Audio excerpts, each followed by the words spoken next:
Hello there, Big Benedict here. We're playing Contra, Shattered Soldier, and this is my S-Rank guide and walkthrough. We're currently on mission 004. It is entitled Archipelago. So, oh boy, this is a very difficult mission.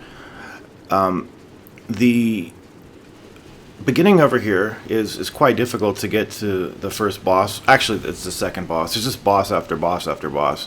But there are a couple of enemies in troll situations over here, and I've got to tell you, this chapter, like I said before, is also hard. That guy is kind of a troll too. Just watch out for these guys. Like troll placement, I'm talking about.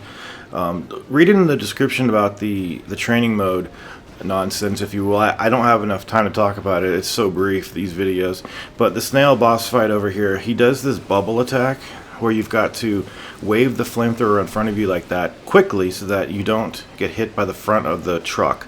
That is the damage area where if you get hit by it, you're obviously gonna get killed, and you've got to reset the whole software, which is the whole training mode fiasco. Then over here, you've got a situation where you have him completely exposed right there for a long time, and there's a big temptation to keep nailing him, but don't do it too long or you will get killed. There's a certain timing involved from jumping onto the truck and not hitting the snail, and also not getting hit by the rockets. Did you see that? This fucking move that I hardly ever use. I'm actually glad it's in the game. It has a particular use, but think of it. How many times do you use that move? It's kind of funny. But now we have some, actually this is kind of interesting, there's some obstacles over here, and I know it's not the most interesting thing ever, but it's the first time there's something like that in the game. That area right there is difficult. When you jump up here, you've got to be shooting because there's 3 snipers on the top of that. What I was talking about a moment ago is there's also one guy with a shield down here and two targets, the turret and then that little core. But right before we ran over here, there's an unending amount of these little shits that jump out of that truck, and it's really difficult to not get hit by them. What I would recommend is just taking your time if necessary, and just be very careful about proceeding over there. And then we have Lance. This boss fight would be perfect if he just didn't do this pinball attack, which I think he's gonna do. Yeah, I hate this attack. It's probably one of the worst attacks in the game, and it kind of ruins this boss fight. And why? It's just so completely random. It's really difficult to stay alive when he's doing it. It's just whenever he does that, it's so nerve-wracking. You want to definitely take advantage of the times when he does this. Just stand behind him when he does that attack. He does one attack too. This is kind of easy to dodge. This, but he's got one attack where he turns into well, not it turns into anything, but he's got these fire waves that shoot out at you. He doesn't do it in this fight, ironically, but because he just does this junk. But he does this move where he goes in the air and has some flames around him, and then one of them shoots at you, and it's telegraphed perfectly, and it's a great It's a great move, and I really respect the move. And I think it's so completely fair. I just wish they had not put that pinball attack in there. Now this, when you first get to this is going to look like it's really difficult, and it kind of is at first. You've got to get complete control of the situation. You want to have the machine gun going for you over here, hit every one of the bugs that comes down, and then focus on the heart over here. And now we have a boss gauntlet. We were already doing that kind of, but here we go. This right here needs to be dealt with I would recommend this weapon here. And I honestly don't know what the fuck this is, but it's coming after you, so you've got to kill it.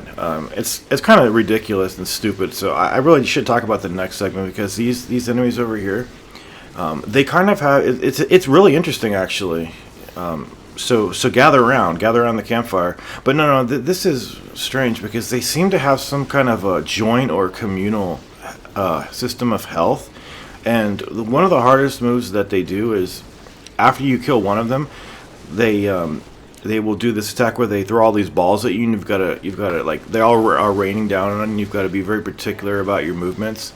So what you want to do on these guys, see the way he telegraphs that little charge that he does? That's a perfectly fair move too, right? Jump. Okay. Now you want to be hitting them not don't focus on one. Just hit one, go to the other, go back and forth and back and forth. But they have some sort of a communal system, and then once you get to like this phase where they do this, I've gotten to this phase where they didn't even do the ring because I killed it so quickly. But like that move really needs to be avoided. So communal health right there is very important to know.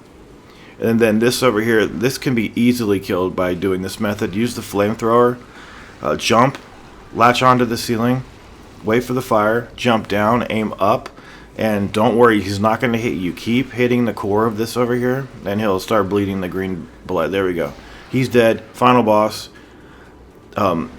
He has got this pair of sockets that you need to deal with mines or the machine gun. I'm going to use the machine gun.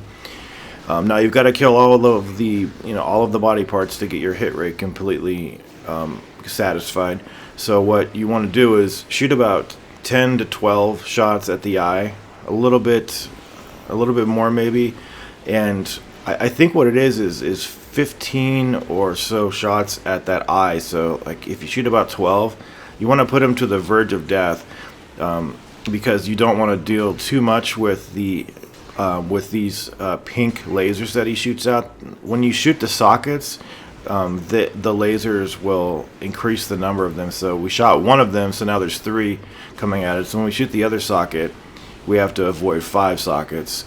5 of the lights. So it's easy to deal with these. Just go to the other side, use the flamethrower, and now he's going to start shooting the 5. But they are pretty slow, and they're not too much of a problem.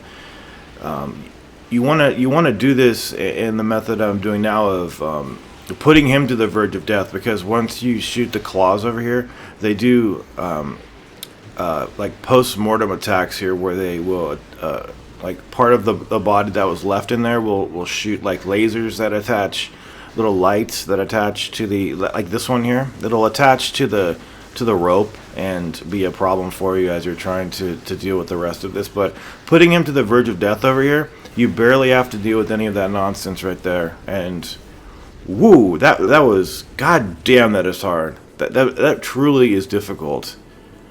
Take care.